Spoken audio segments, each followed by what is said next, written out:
We are going to see this process planning. Already we have seen some of the points yesterday, and today we will resume that all these things. Okay, we have seen this, but just we'll review this. So what is process planning and all these things already we have seen. Okay, so whatever the manufacturing processes we need to perform for a completion of any task, or what we can call it as the completion of one product, okay, or manufacturing of a product. Okay, so to have proper planning, we will go for process planning first. Okay,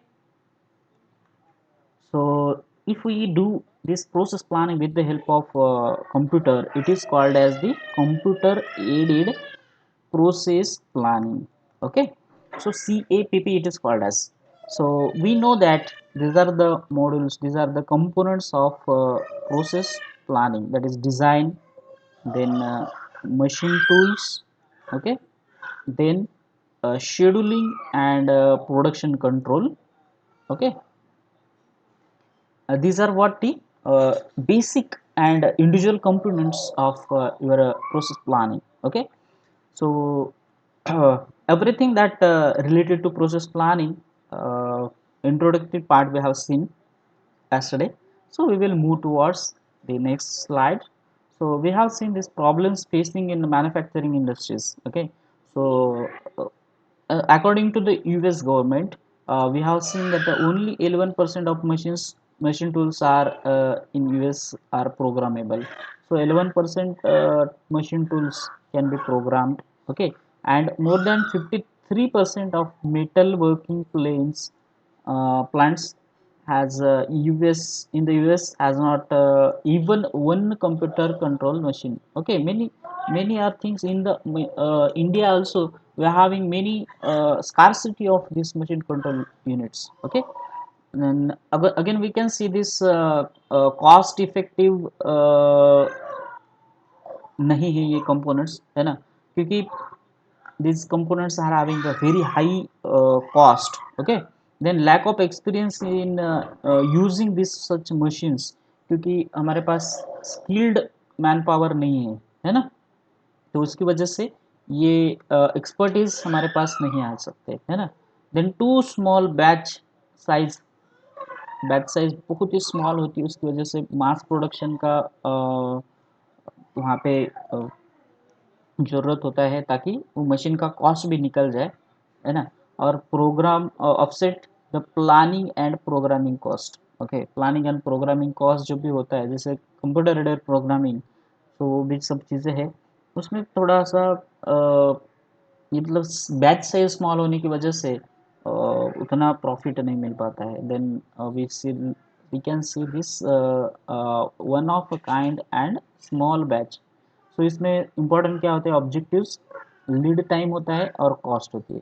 यानी one batch और दूसरा batch जो है, first and second batch के बीच में जो भी processing time लगता है, तो उसमें हम लोग उसको लीड टाइम बोलते हैं।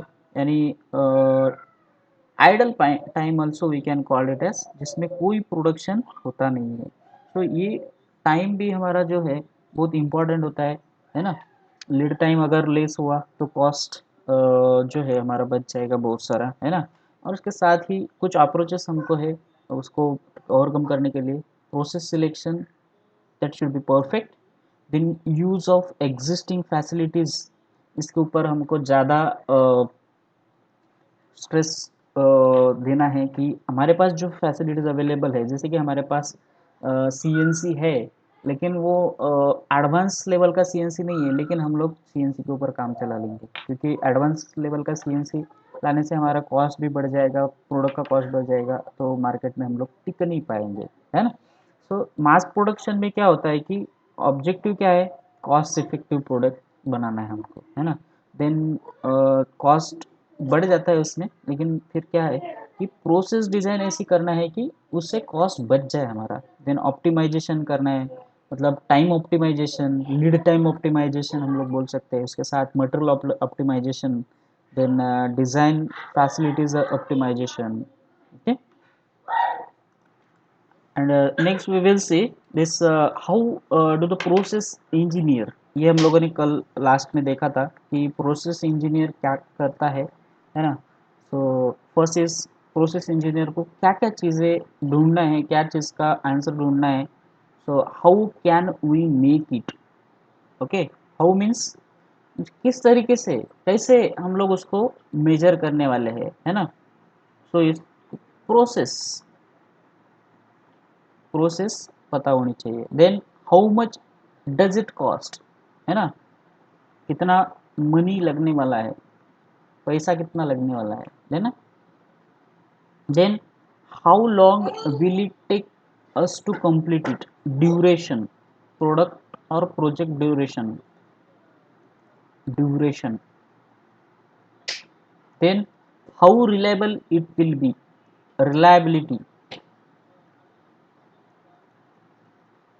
कितना होगा उसका, वो भी हमको मेजर करना होगा। Then how can we recycle it, is it recyclable, recyclability. Okay, ये सारी चीज़ें एज अ प्रोसेस इंजीनियर हमको पता होनी चाहिए। ये सब चीज़ों का आपको आंसर आता है तो ही आप प्रोसीड कर सकते हैं आगे क्या करना है, नहीं तो मतलब without any description of this all these questions, or without knowing the answers of all these questions, you cannot proceed, or even if you proceed that will not be effective. Okay, you should know all these things, and then and only then you will find the cost effective products. Okay, so is this like something else that we have done? So how can we make it? सो हम इसको किस तरीके से बनाएंगे, है ना। So yes, what is the method that are used, okay. So क्या methods है, क्या प्रोसेस है, वही हमको यहाँ पे, और processes that we need to analyze or need to find which process will be best suitable for this one, okay। किस तरीके से हमको इसको बनाना है ना।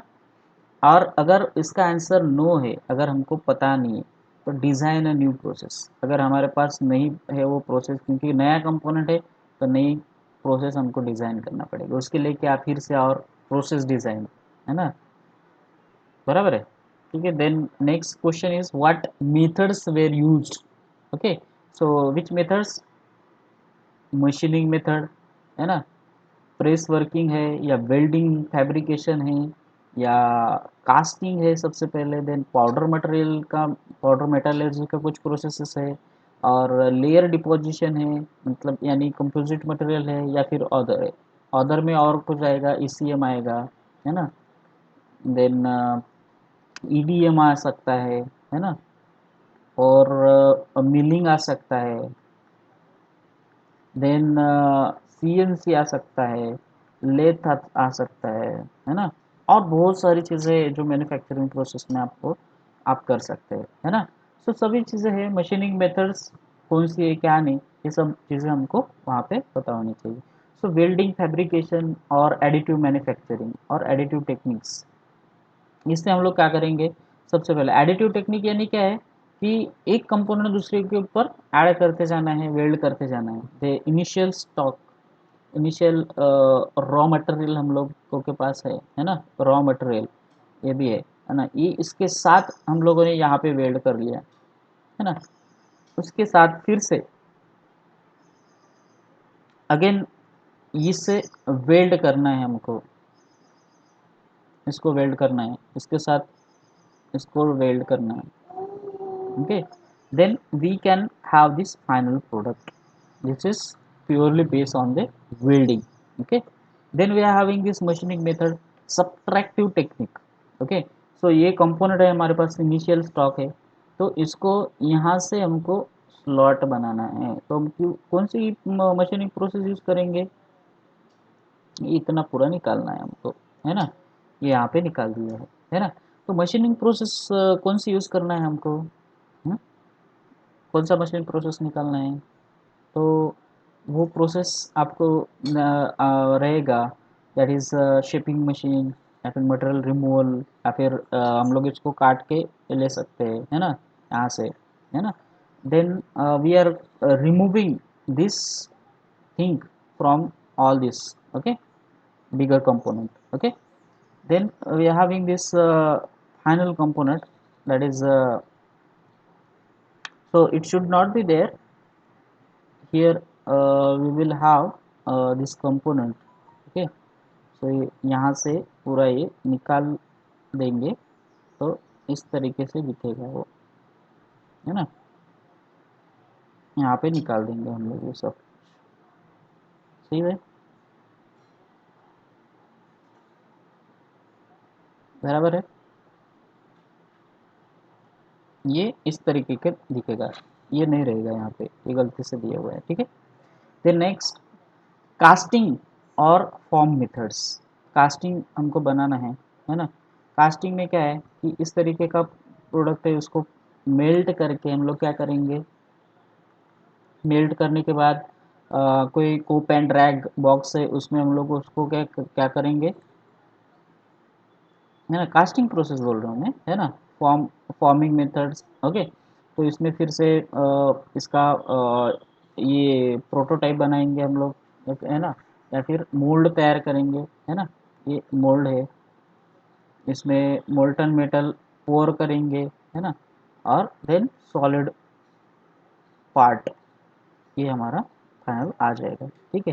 ये सिंपल प्रोसेस से हमको पता है पहले से। इंजीनियरिंग डिज़ाइन किस तरीके से करते हैं हम लोग, this is what we can call it as production drawing.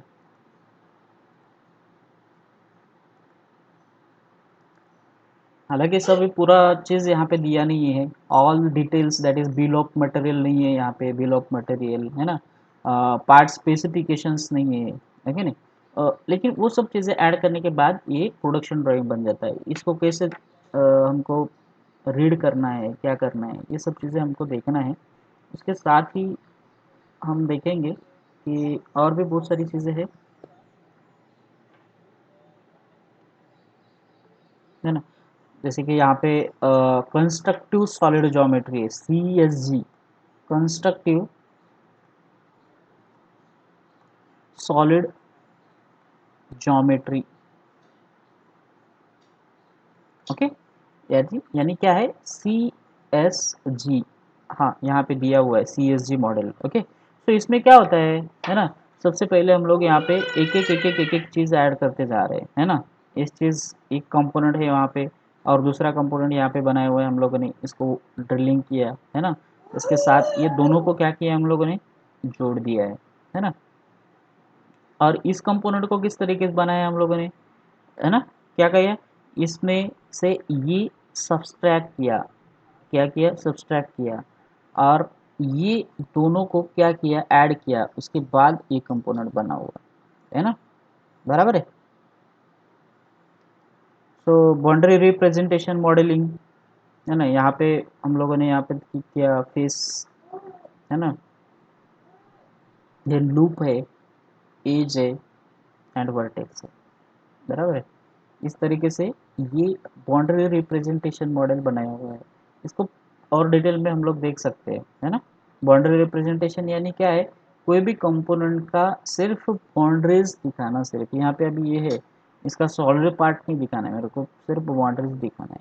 यहाँ पे ऐसा, ऐसा, ऐसा, सिर्फ बाउंड्रीज के हिसाब से उसको लोकेट करना। Any material which we are going to represent with the help of lines or basic geometric entities, okay. So interaction of planning functions. So what are the different type of planning functions we are having, then geometric reasoning, global and local geometry are there, okay. So global and local geometry means एक बड़ा part है ना, उसके ऊपर बहुत सारे component mounted है ना। जैसे ये कंपोनेंट है ना, उसके बाद ये कंपोनेंट है ना, यहाँ पे फिर कुछ ऐसा कंपोनेंट है ना, ये सब इसके ऊपर माउंटेड है ना। This is what called it as global geometry, total it is called a global geometry, and these are what the local geometries. So process selection, how we do select the process? So whatever the process you are considering, that should be analyzed as per the capacity of this process. So how much production that can give you, how much uh, capability it is having, capacity will be checked. Okay, then what is the cost this production process taking? Okay, how much money it is taking to complete that process. Then cutter selection, how we do select the cutter or tools, what we can call it as tool selection. So available tools कितने हैं हमारे पास, क्या है, किस size के हैं, उसमें देखना है हम लोग को। अगर साइज़ क्या है, उसका जो भी है कैपेसिटी कैसा है ना, कंडीशन कैसा है वो टूल्स का, टूट तो नहीं जाएगा, है ना, उसका रेडी है या नहीं है, वो सब चीज़ें देखना पड़ेगा, है ना, ब्लंट हो गया क्या, उसको फिर से ग्राइंडिंग करना पड़ेगा क्या, सब चीज़ें देखना है हमको। फिर tool dimension and geometry, tool के डायमेंशंस, जैसे हम लोगों ने साइज डायमेंशंस हम लोगों ने देखा है ना, तो उसका ज्योमेट्री वगैरह किस तरीके का है, वो फिजिबल है या नहीं हमारा प्रोडक्शन के लिए, मैन्युफैक्चरिंग के लिए। उसके साथ ज्योमेट्रिक कंस्ट्रेंट क्या क्या आएंगे, जैसे हम लोग बोलेंगे कि भाई हाँ ये हमको मैन्युफैक्चरिंग करना है, लेकिन is it manufacturable, is it प्रोड्यूसेबल, ये भी चीज़ हमको देखना है कि हमको वो प्रोडक्शन कंप्लीट करना है। तो उसके लिए हमारे पास पर्याप्त साधन है क्या, या फिर हमारे पास जो भी साधन है उससे वो कंप्लीट हो जाएगा क्या, या फिर कुछ कुछ कंपोनेंट ऐसे भी रहते हैं कि वो कभी भी मैन्युफैक्चर नहीं हो सकते। ठीक है, ओके, ठीक है। सो that all the things we need to see. Then machine tool selection, that is machine availability and cost, machine capability. Okay, that things also we need to see when we are going to have the machine tool selection. Okay, then we will see the setup planning. So whatever the components or machines we are having, okay, according to that we need to see the setup, how to set that machine, where to establish that machine or install that machine, what we call it as. Okay, then features and relationship between the machines. Okay, features क्या क्या है machine के, है ना, जैसे कि CNC है, लेकिन वो उसका मेक मॉडल क्या है, उसका कैपेसिटी कितना है, उसका मोटर कितना कैपेसिटी का है ना, वो सब चीज़ें हमको यहाँ पे बताना है। ठीक है, then we can see the process constraints. Okay, then picture constraints, fixer jigs and fixers वहाँ पे लगा सकते हैं। कभी कभी क्या होता है कि कुछ ऐसे कंपोनेंट होते हैं उनको फिक्स ही नहीं कर पाते हम लोग, क्योंकि हर जगह से अगर उसको एक डेलिकेट पार्ट्स होंगे तो उसको फिक्स ही नहीं कर सकते ना हम लोग। तो ऐसे कंडीशन में मैन्युफैक्चरेबिलिटी उसकी कम हो जाती है ना। तो वो मशीनिंग के पिक्चर्स उस तरीके से है या नहीं है, वो सब चीज़ें हम लोग चेक करेंगे, है ना। बाधिक प्लानिंग के लिए जाएंगे, है ना। Then fixture planning, fixture element function, यानी कौन से जिग्स एंड फिक्सचर जो हम लोग बोलते हैं, तो उसका 3 to 1 प्रिंसिपल से वो हो जाएगा नहीं जाएगा, है ना। तो locating pins, clamping surfaces available है या नहीं है, सपोर्टिंग जो भी कंपोनेंट्स है वो अवेलेबल है या नहीं है, बहुत सारी चीज़ें हम यहाँ पे देखना है। और क्लैम्प करने के बाद फोर्स लग लगेगा, जब मशीनिंग होगी तो उस टाइम पे स्टेबल रहेगा नहीं रहेगा, ये भी हमको देखना है ना। देन कटर पाथ जनरेशन, यानी जैसे कि हम लोग CNC बोलते हैं, है ना, कंप्यूटर न्यूमेरिक कंट्रोल, इसके लिए कटर का पाथ हमको डिसाइड करना पड़ेगा with the help of the numeric control programming. Then feature merging and split, किस तरीके से फीचर्स वहाँ पे है ना, उसको मर्ज करना है, वो फीचर्स एक साथ लाना है या फिर उसको स्प्लिट करना है, किस तरीके का कंपोनेंट है, that is all depend on the components we are having. Okay, then path optimisation, यानी हम जिस कंपोनेंट बना रहे उस कंपोनेंट को मतलब किस तरीके से हम लोग मैन्युफैक्चरिंग करेंगे, सबसे पहले कौन सा पार्ट मैन्युफैक्चरिंग करेंगे, कौन सी प्रोसेस हम लोग एग्जीक्यूट करेंगे, उसके बाद क्या करेंगे, है ना। इस तरीके से जो पाथ है उसको ऑप्टिमाइज करना पड़ेगा हमको, क्योंकि कैसा है कम से कम समय में और कम से कम रिसोर्सेस में उसको हम लोग को कंप्लीट करना है। और उसके साथ ही हम लोगों को ये भी देखना है कि वो पाथ जो है वो कॉस्ट इफेक्टिव होना चाहिए। इसके लिए वो सब चीज़ें देख के ही हम लोग उसको ऑप्टिमाइज करेंगे। ठीक है। Then obstacle and interface, obstacle and interface, ये भी चीज़ें हमको देखना है कि कौन से ऑब्स्टेकल्स आ रहे हैं और इंटरफेसेस कितने आ रहे हैं, है ना। वो सभी चीज़ें हमको यहाँ पे देखना है। ठीक है।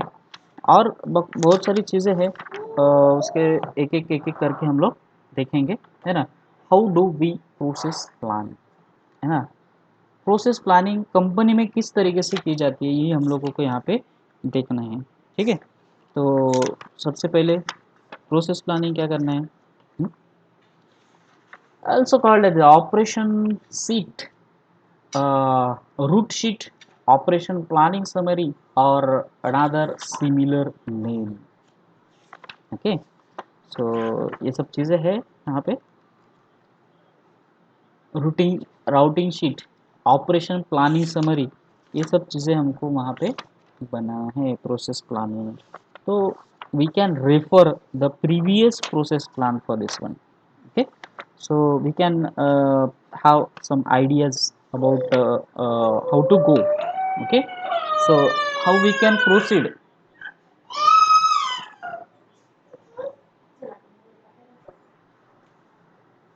Okay, so we can see this detailed plan contents. Okay, what it should be contained, that is root of the machines, then processes, okay, and process parameters, okay, then machine and tool selections, fixture selection, okay, these all things we need to see very effectively. Okay, and then only then we can have a good process plan. So good process plan कब कहेंगे हम लोग, जब वो execute होगा या फिर उसमें कोई भी जगह पे ऐसा नहीं होना चाहिए कि हम ऑप्टिमाइज कर पाएंगे। सबसे इम्पोर्टेंट चीज़ है ऑप्टिमाइजेशन। और उसमें अगर कहीं मतलब हम लोग बोलते हैं ना कि कहीं उसको इम्प्रूवमेंट की जगह नहीं चाहिए, है ना। तो that is full proof process plan what we can call it as, सभी चीज़ों में कि कहीं दिक्कत नहीं आनी। क्योंकि कैसा होता है कि बहुत बार हमको ऐसा दिखने में बहुत अच्छा दिखता है प्रोसेस प्लान, है ना। लेकिन जब भी हम लोग देखते हैं ना कि प्रोसेस प्लान जब एग्जीक्यूट होने वाला है, तो उस टाइम पे वो प्रोसेस प्लान को एग्जीक्यूट होने में बहुत सारी दिक्कतें आती है, क्योंकि जो रियलिटी होती है उसमें बहुत सारे कंपोनेंट्स को मैन्युफैक्चरेबिलिटी बहुत कम होती है। ठीक है।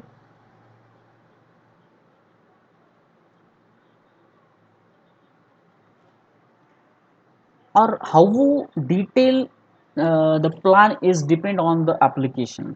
सो एप्लीकेशन बेस प्लान हमको बनाना है, उसके साथ ही ऑपरेशन क्या है, this is one of the process. Okay, operation हम लोग किस तरीके से परफॉर्म करेंगे, then operation plan that is op plan.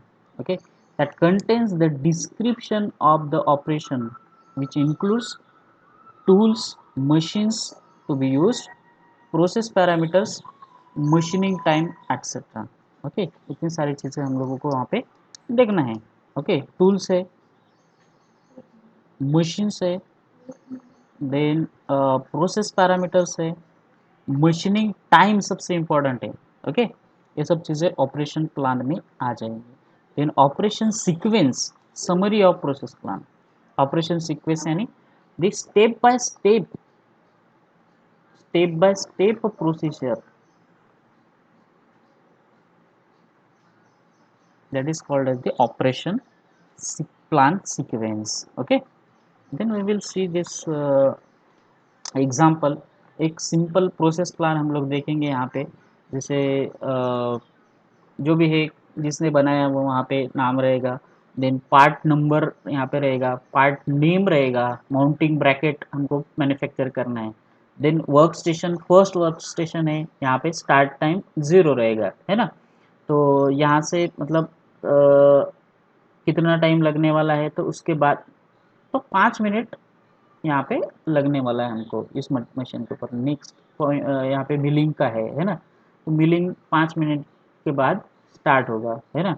उसके बाद फिर से और 4 मिनट के बाद ड्रिलिंग स्टार्ट होगा, मतलब एक एक इसको इतना इतना ये लगने वाला है टाइम। तो इसके हिसाब से हम लोग ये समरी है ना, रूट शीट है, इसको क्या बोलते हैं हम लोग, रूट है, किस तरीके से इसका सीक्वेंस है। देन डिटेल प्रोसेस प्लान में क्या आएगा, ये पार्ट नंबर आएगा, है ना, पार्ट नेम आएगा, जो भी है ये डेट्स आएगी, एग्जांपल है सब, मटेरियल कौन सा है ना, देन नेम है किसने बनाया है, और डेट रहेगा उसका। उसके साथ मिलिंग ऑपरेशन और मिल बॉटम सरफेस, ये फर्स्ट ऑपरेशन का description, then top surface, drill 4 holes, likewise बहुत सारे ऑपरेशन यहाँ पे आ जाएंगे, है ना। तो वर्क स्टेशन कौन सा है, मशीन का नाम है, ये वर्क स्टेशन यानी मशीन का नाम है ना। देन वहाँ पे सेटअप क्या क्या है, see attach number 1 illustration, attach number 1 illustration वही है ना। वहाँ पे जो भी इंस्ट्रक्शंस दिए सबसे पहले देखना है। देन फिश मिलिंग टूल कौन सा यूज़ करना है, 6 टीथ 4 इंच डायमीटर, है ना, ये टीथ टूल यूज़ करना है। यहाँ पे face mill 4 inch diameter, then twist drill half inch diameter and 2 inch diameter long length, है ना। इस तरीके से टूल यूज़ करना है। उसके बाद टाइम कितना लगने वाला है, 3 setup 5 machining, 3 minute for setup, 5 minute for machining, 2 minute for setup, 6 minute for machining, 2 minutes for setup, 3 minutes for machining. Likewise, we can see this example of the process plan. Okay, so factors affecting the process plan selection. So process plan selection करते वक्त क्या क्या factors ऐसे है कि उसकी वजह से प्रोसेस प्लान हमारा चेंज हो सकता है। पहले क्या है, कंपोनेंट का शेप, है ना। शेप अगर रेगुलर नहीं है तो उसके लिए कौन सा प्रोसेस यूज़ करना है ना, कौन सा प्लान यूज़ करना है। अगर शेप चेंज हुआ तो प्रोसेस प्लान भी चेंज होगा, है ना। देन टॉलरेंसेस, अगर हमको बहुत ज़्यादा एक्यूरेसी चाहिए तो प्रोसेस प्लान अलग रहेगा, क्योंकि मशीनिंग का एक कोई तो भी प्रोसेसेस ज़्यादा ऐड हो जाएंगे अगर ज़्यादा सरफेस फिनिश और टॉलरेंस अगर चाहिए तो। इसके साथ size of process, sorry, size of component अगर बड़ा है तो कौन सी मशीन यूज़ करना है, मशीन्स चेंज हो जाएंगे यहाँ पे, इसका साइज़ अगर ज़्यादा है तो, है ना। और बहुत सारी चीज़ें चेंज हो जाएगी। मटेरियल टाइप कौन सा है, तो मटेरियल टाइप के ऊपर टूल्स कौन से यूज़ करना है ये डिपेंड करेगा। मटेरियल टाइप के ऊपर टूल्स हमको डिपेंड करेगा, टूल कौन से यूज़ करना है। देन क्वालिटी, क्वांटिटी, कितना क्वांटिटी में है, मास प्रोडक्शन है या बैच प्रोडक्शन, इसके ऊपर भी प्रोसेस प्लांट डिपेंड होता है। Then value of the product, product का वैल्यू कितने होने वाले, cost, cost of the product, अगर ये प्रोडक्ट एरोप्लेन में बनाने लगाने लगने वाला है या हमारे ऑटो में लगने वाला है ना, जो भी ऑटो रिक्शा में लगने वाला है, तो उसके ऊपर भी डिपेंड करेगा किसका कितना वैल्यू है, उसके हिसाब से प्रोसेस में उतना केयर लिया जाता है और उतने कॉस्ट इफेक्टिव कंपोनेंट्स वहाँ पे यूज़ किए जाते हैं। देन सबसे पहले कितना अर्जेंट है ना, अर्जेंट है तो हम लोग कुछ चीज़ें क्या है कॉम्प्रोमाइज़ करते हैं, है ना। सो टाइम कब देना है, इसके ऊपर भी प्रोसेस प्लान हमारा डिपेंड रहता है। अगर क्वालिटी बहुत ज़्यादा चाहिए तो टाइम का हम लोग ज़्यादा बॉदर नहीं करेंगे, है ना। टाइम और क्वालिटी क्या चाहिए हमको, इसके ऊपर भी प्रोसेस प्लान डिपेंड रहता है। और उसके साथ मैन्युफैक्चरिंग सिस्टम, कौन सी मैन्युफैक्चरिंग, ऑटोमेशन है या कन्वेंशनल है,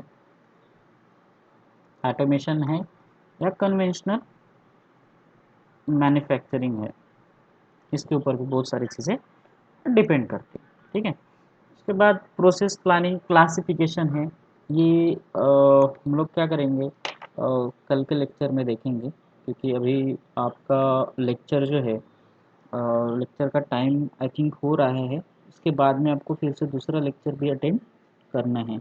तो वी विल टेक वन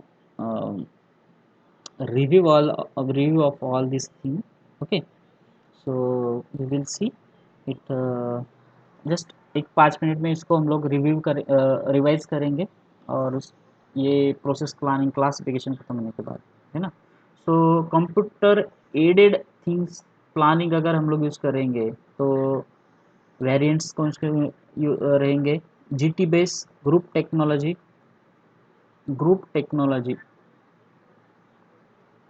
ठीक है। Then computer aids for editing, okay, then is softwares, okay.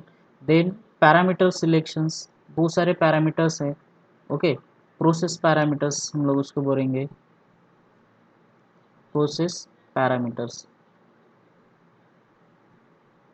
Okay. Then generative method अगर यूज़ करेंगे, variant method, then generative method अगर यूज़ करेंगे तो some kind of decision logic हम लोग यूज़ करना है वहाँ पे, है ना। कंप्यूटर एडेड थिंग्स है तो उसमें देन डिसीजन ट्री और टेबल हम लोगों ने भी देखा है कि किस तरीके से हम लोग प्रोसेस प्लान बनाते हैं, है ना।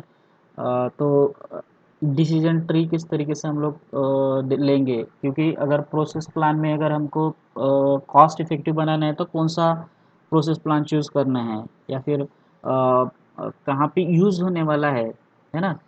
तो इम्पोर्टेंस कैसा है उसके हिसाब से हम लोग प्रोसेस प्लान सेलेक्ट करेंगे। उसके बाद आर्टिफिशियल इंटेलिजेंस यूज़ हो रहा है नहीं हो रहा है, यानी सेल्फ डिसीजन मेकिंग अगर प्रोसेस है तो उसके लिए कौन सा प्लान यूज़ करना है, मतलब process plan. Then object oriented अगर है तो उसका ऑब्जेक्टिव फुलफिल होना चाहिए, उसके हिसाब से हम लोग प्रोसेस प्लान डिफरेंट चूज़ करेंगे। देन एक्सपीरियंस बेस अगर है तो हम लोग किस तरीके से करेंगे, ये सब चीज़ें हमको देखना है, okay. So sir what all we are seeing the what we can say detail about the process planning, okay. अगर ऑटोमेटिक है तो डिज़ाइन कंसिडरेशन हम लोग यहाँ पे कंसिडर करेंगे, okay. Then requirements in manual process planning, okay. Manual process planning में क्या क्या रिक्वायरमेंट है? सो सबसे पहले है ability to interpret and engineering drawing. So engineering drawing और प्रोडक्शन ड्राइंग हम लोग बहुत बार उसका जिक्र कर रहे हैं, production planning. Then familiar with the manufacturing process and practices, okay. So हम लोगों को ये पता होना चाहिए मैन्युफैक्चरिंग प्रोसेसेस कैसे होती है, क्या होती है ना। Then familiar with tooling and fixtures, so which tool should be used for which process, that also we should have the knowledge of this all the tools and fixtures. Then what resources are available in the shops, so resources क्या available है ये भी हमको पता होना चाहिए। Then know how to use reference books, reference book कैसे use करना है, उसमें से कुछ क्यूरी आई तो उसको सॉल्व करने के लिए कौन से इसका हेल्प लेना है, कौन से बुक का हेल्प लेना है, such as machinability, data handbook. Data handbook तो सबको यूज़ करना या पता होना चाहिए, है ना। मतलब वो डाटा बुक है हमारे पास, लेकिन उसमें से वैल्यू किस तरीके से लेना है ये भी हमको अगर पता नहीं है तो हम लोग कुछ नहीं कर सकते। Then able to do computations on machining time and cost, हमारे पास कंप्यूटर तो है ही, लेकिन अपने आप खुद से कुछ कंप्यूटेशन हमको करते आना चाहिए, तभी हम लोग एक गुड प्रोसेस प्लानिंग इंजीनियर हम लोग बन सकते हैं। Then familiar with the raw material, raw material कौन सा अवेलेबल है, कितना अवेलेबल है ना, क्वांटिटी क्वालिटी सभी चीज़ें हमको पता होनी चाहिए। Then know the relative cost of process tooling and raw materials, बराबर है, रिलेटिव कॉस्ट ऑफ प्रोडक्ट, वो सब चीज़ें भी हमको देखना ही है, ठीक है। So now we can have this processes again। So this is all about today's lecture. Okay, so we will stop over here. Okay, so anyone has any question, you can ask.